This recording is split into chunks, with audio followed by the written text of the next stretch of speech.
सबीहा साहिबा के आने से पहले हम यही बात कर रहे थे, है ना?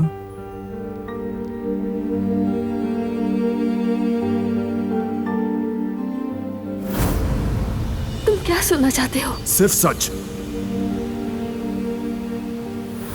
अब तो बता दो क्या चल रहा है।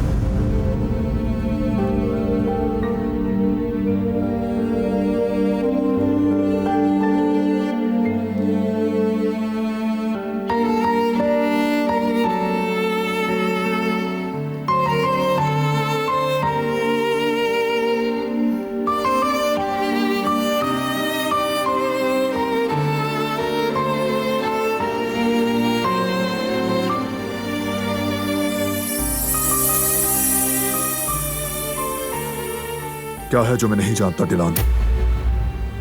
तुम क्यों नहीं चाहती कि मैं सबीहा साहिबा के सामने जाऊं? तुम ये कब से सोचने लगे? क्या लगता है?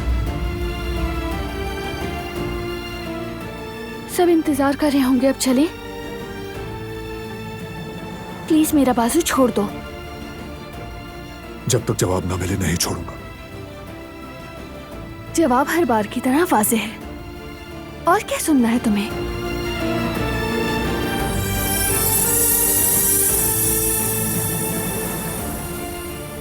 ऐसे क्यों देख रहे हो? जैसे भी देखूं मैं।